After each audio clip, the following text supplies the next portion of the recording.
Thanks for coming, everyone. Obviously, we're effective altruists. We're trying to help the world. And so the reason that we pick projects is because the effects that we can see, the maybe first order or the more obvious effects, are positive. Maybe there are some negative things in there that we know about, but like the stuff that we're seeing is net positive. That's why we're doing the projects.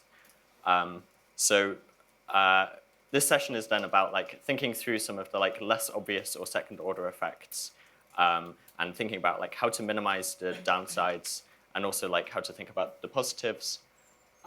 So one thing that we've noticed in discussion around this issue, I think, is that it's quite easy for any discussion of this to be tended to kind of be rounded up or rounded down to either do projects, doing projects is good, or don't do projects, doing projects is bad, good EAs don't do projects. And we think that the actual answer is somewhere in the middle, it's nuanced, there's lots of things you should be considering.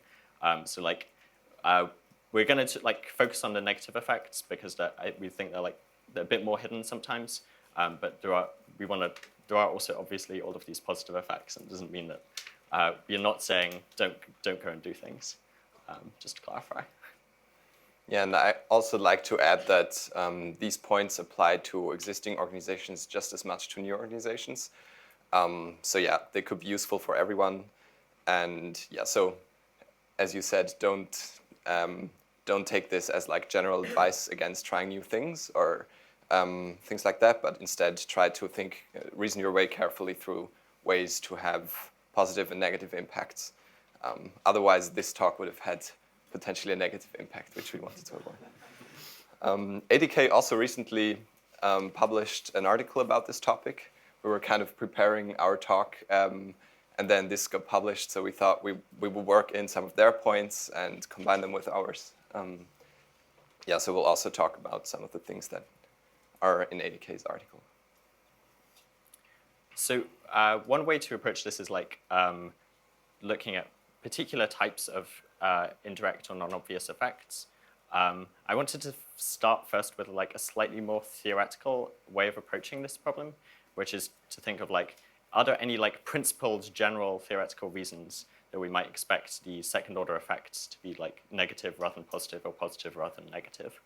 I think a couple of days ago, my answer to this question was I can't really see any principled effects, but I've actually been talking with a bunch of people at the conference, and now I think there are some principled reasons why we might expect the, in general, our prior should be that the second order effects are more negative than positive.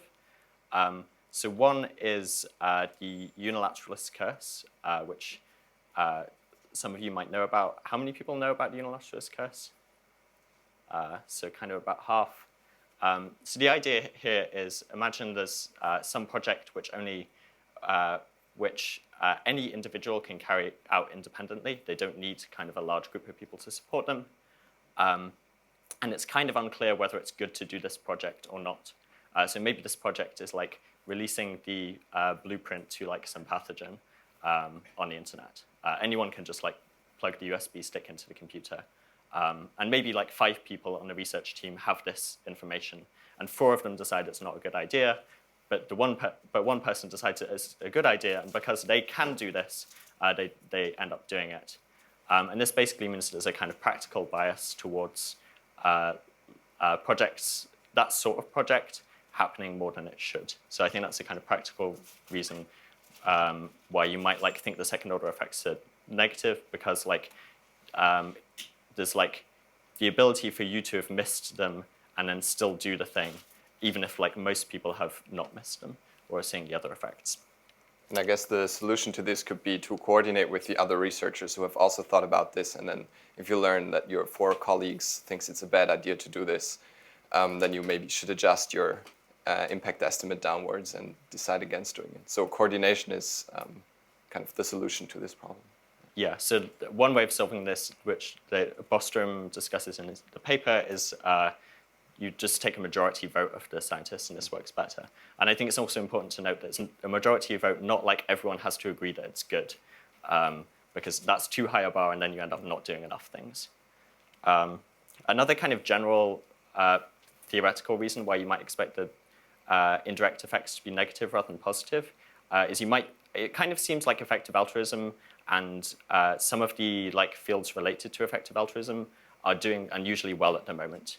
And therefore, if something's going unusually well and then you do something random in relation to it, then you have regression to the mean, where you might expect that on average, doing something random is more likely to pull down an unusually good thing than to push it up, just because the mean, what normally happens for social movements is they're not as effective, not as impactful and impressive as it seems like EA is becoming, and so doing random things is going to probably make us more like the average, and that's going to pull us down from the quite good place that I think we are in, if we keep working hard on maintaining that. Yeah. Do you want to talk about some of the positive effects? Yeah. So I guess we can come up with a bunch of positive effects, like second-order effects that you might have with your project. An important one is skill building. So a lot of us who have started projects in the past have benefited enormously from the experience that has come with that, from trying to do things in the real world and so on. I think this one is fairly obvious, and it can be really important. Another one would be gaining information about which strategies work well. So you could imagine if you have a whole bunch of local groups trying different approaches in different places, you gain a lot of information about which approaches work well and what kind of builds the community in fruitful ways and which things aren't so useful. And then everyone can use the more successful strategies.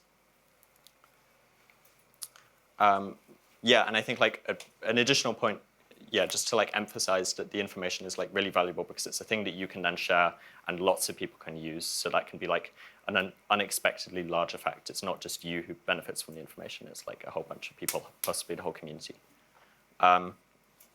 Another form of positive effect, indirect effect, is you can cause the thing that you're working on, you can boost the reputation of that. So you might be working on effective global poverty charities, and you do a good job, and that not only has the benefit of you raise some money for global poverty charities, but also has the benefit of people in general feeling more positive about that initiative, and maybe kind of going on to do more of it in the future. And a related but slightly different point is a point we're calling positive lock-in. So the idea here is that for some things, it matters a lot who does them first, because they then influence a lot of the debate on that thing. So for instance, the first person who talks about artificial intelligence safety, they're going to have a certain reputation, which is then going to be individually, they probably have a reputation which is going to be linked to the idea of AI safety, and also the way in which they talk about it, whether they kind of talk about it as kind of killer robots or more as kind of giving nuanced details of the arguments. That's also going to affect how the debate plays out in the future and what people think of the idea. So basically, being one of the first people to talk about an idea can have a big effect. And if you imagine there's someone else who would do this if you didn't do it. And if that other person would do a worse job than you would do, you're also having a big counterfactual impact in that you're kind of potentially steering the future of the field onto a very different trajectory. So if you give a very nuanced, detailed view and you already have a reputation which you can kind of lend to the field, you're more likely to have a better impact. So this can end up with a positive indirect effect, and it basically changes the trajectory of the field. So let's move on to the negative effects. So I guess the most obvious type of negative effect is the kind of negative first-order effect. So the idea that you don't reach your primary goal and instead kind of make the opposite happen. So an example that has been used a lot in the EA community is Scared Straight, which is a program tried to reduce crime, and when evaluated it, the results showed that it actually increases crime. Other examples might be you're trying to pass some AI legislation without really being sure what kind of legislation we want, and in the end it turns out the thing that you got passed, or the things you made happen were actually harmful. And this is in general kind of often also exacerbated by projects being irreversible. So if you if you just publish like a wrong research finding, you could just like retract the finding or publish an updated version of it. But some things are less reversible, and then this could be pretty bad. Yep. And then some of those negative first-order effects are also kind of like via indirect effects. And so for the rest of this, we're going to talk about the indirect effects of working on projects. So one thing that has maybe been talked about quite a lot is the effect of low-fidelity communications. So this is where you kind of spread some version of the idea, but it's not. People kind of end up misunderstanding and taking something else away.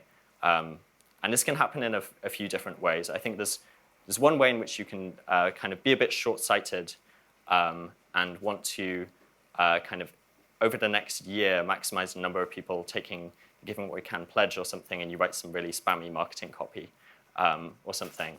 And this has the effect of like people misunderstanding what Giving What We Can is really about, maybe, or something. But there's also a kind of, I think this can easily happen accidentally as well. So it's quite easy to say something which, in the first instance, like what you're actually saying is correct, but then people kind of take what you're saying and there's a bit of a kind of, it gets passed down a chain of people saying what they remember you saying, and it ends up in a like simpler message, which is actually not what you meant and is maybe harmful.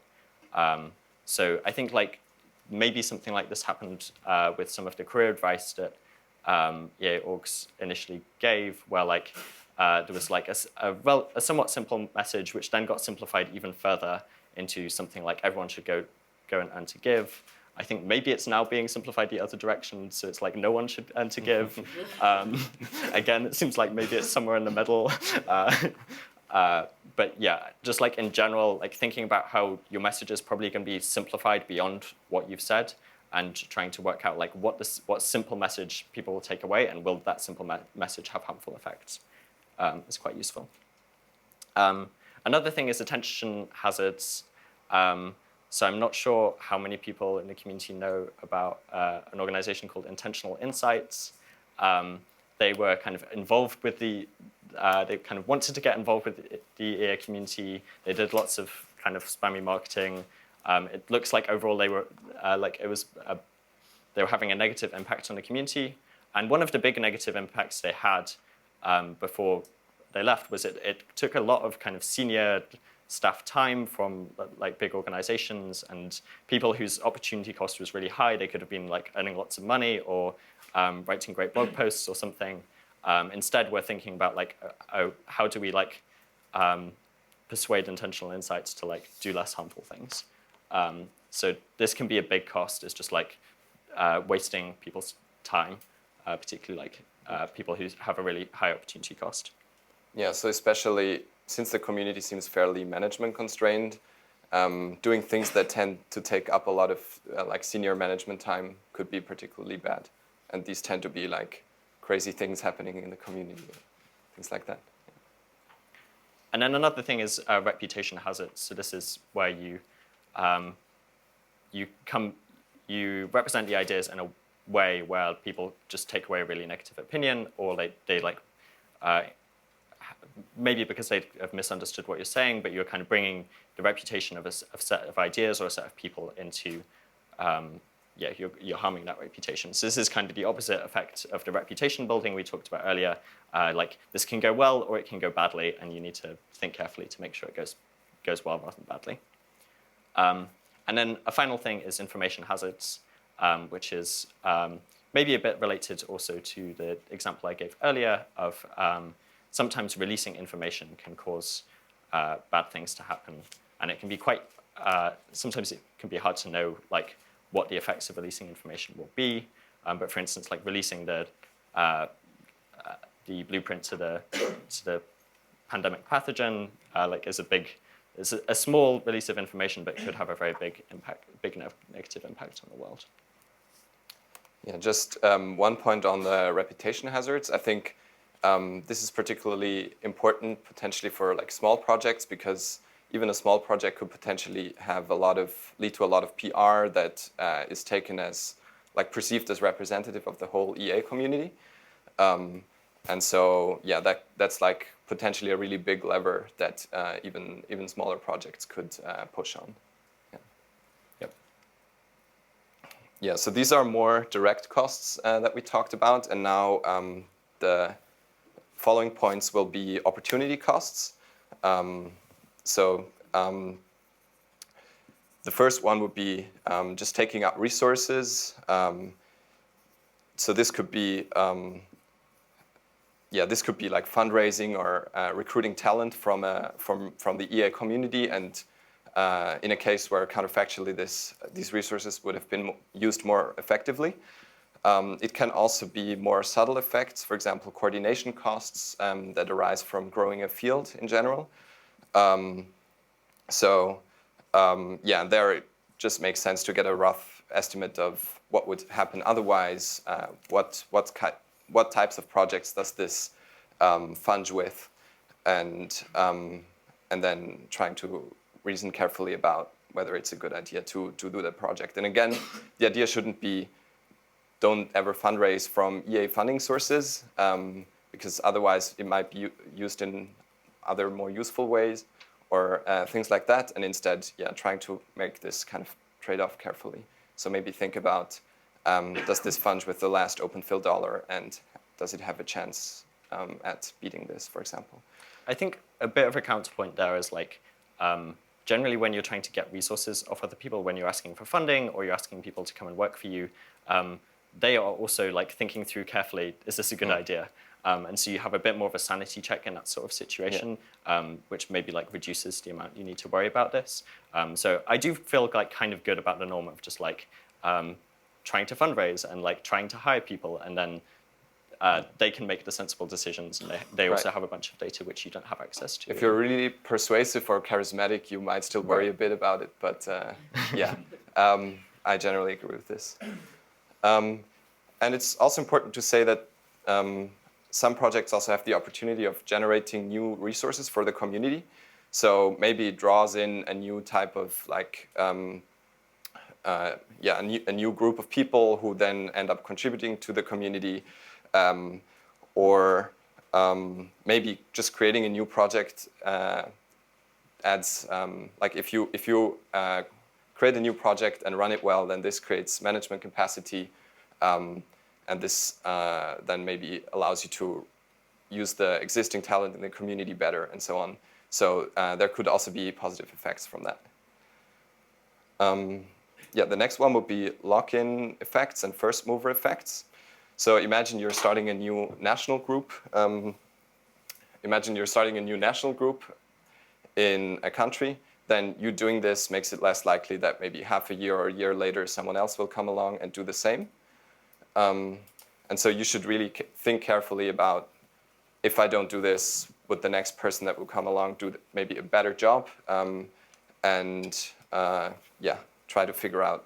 And I guess this is hard, but maybe you have some idea of like who else will come along, and then think about if it will be better if that person did the project. And again, as we already discussed, this can also work in positive ways.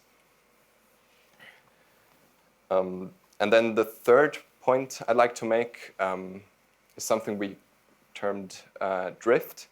And it's kind of related to the previous ones, but it's particularly interesting, and so we thought we make it a separate point. The idea is that doing a project might subtly change the EA community in certain ways, so both the culture and the focus of what people work on. And one example could be if several EAs did a lot of like economic modeling on various EA questions to figure out strategies or certain interventions, then this might become more fashionable in EA and might draw in more economists and might, in general, like lead to people using these kinds of methods more. And that could be a good or a bad thing, and could be interesting to think about. Do we want to change the EA community in this direction potentially? So one way of making that point is like, if you imagine what happens in like 2019 is based on roughly on like what happened in 2018. If you do a project which is just like a bit on the edge of like what like a sensible or like central or priority project is in 2018, maybe that means that in 2019 someone like anchors off your project and does something like that's a bit less sensible or a bit less effective or something. And then if this process goes on, you could end up with something where like we end up with a community where people are doing like really quite ineffective projects like in a few years' time or something. So there's some effect of kind of just again kind of shifting the trajectory a bit, like away from the centrally important questions, maybe. And again, it could also be possible that you have discovered something really important, and it's useful to actually shift the trajectory of the movement towards this thing. So there's again like something like a positive drift that you could create with your work. And it's also true that like as the community grows and like we have the ability to specialize and to explore new areas and we hit diminishing returns, like we do want more of a diversity of things. So there will be some natural spreading out, which is good. And this is like excess spreading out, I guess. So these were the main ways in which we think you could have positive or negative impacts. One thing that's worth mentioning is that it also depends quite a lot on the area, or in particular, maybe the cause area you're working in. So if we imagine you're doing a new project in global development, it's maybe harder to have a negative impact there because it's a fairly established field, it's large already, so it's kind of unlikely that you will end up harming the whole field of global development as a whole. Maybe more insofar as like this overlaps with EA. And then there's, for example, a lot of existing scientific literature that allows you to find out what works and what doesn't. And there's a lot of, there don't seem that many ways of producing these types of negative outcomes. Whereas in maybe another cause area, such as AI policy, it's maybe much easier to do harm than good. And that's because the field is small, just got started, and it's difficult to understand what to even work on, and it's potentially going unusually well right now. So if there's a regression to the mean arising from new projects being added, that might make things worse. And this is a point that ADK made in their blog post, and if you're interested, it's also worth reading that more. Yeah. Cool. And we'd like to end with a few action points. So first of all, if you think based on this talk that you're unusually likely to really coordinate well with the community and try to figure out if you're having any of these negative impacts, chances are that you should actually go and do your project, and you shouldn't be discouraged by this. And yeah, maybe otherwise you should potentially reconsider. So the slightly glib version of this is like, if you're in the room, then like that's a good sign. Yeah. Then I guess there are a bunch of things you can do to avoid these negative effects. A general point of advice is to develop as many skills and relevant knowledge as possible that you can apply to make your project better and to avoid these negative side effects. And related to the skill point, you want skills in a relevant area, so you want to find a project that's a good fit for the skills that you've developed. Rather than, for instance, thinking like, oh, this area is now the most important, so I will even though I don't have skills in it, I will go and start a project in this area. It's better to do something that you're a good fit with. And then also asking for feedback from the community is a good way to work out whether it's a good idea to do the project and what things you might be missing, downsides that you can change your project a bit to avoid. Because lots of these things are things you can navigate around rather than it's a binary, do the project or don't do the project. It can be about how you do the project well, and getting feedback is a good way to do that. And one aspect of this is really listening to the feedback, which is hard because people telling you, I know I've experienced this of people saying your project is bad. It feels hard, but it doesn't mean that you shouldn't update on it. So to taking a week or two sometimes to process that and then move on. And then also just making it easy for people to give the feedback, not demanding a lot of people's time, trying to write up a quick one-page summary maybe so that they can give their thoughts more easily, and that just allows you to get more feedback from more people. Yeah, and actually implementing the feedback. So I mean, Yeah. sometimes I've also like maybe made this mistake myself or seen others doing it. It's like just asking for a lot of feedback and looking at all of it, and then I'm just gonna move ahead with this project anyway, or like with this precise plan, and not make much changes to it. Instead, taking it really seriously and updating one's plans could be good. Yeah. Cool. That's all we've got. Should we have questions? Okay, great. Yeah, I think we maybe have time for.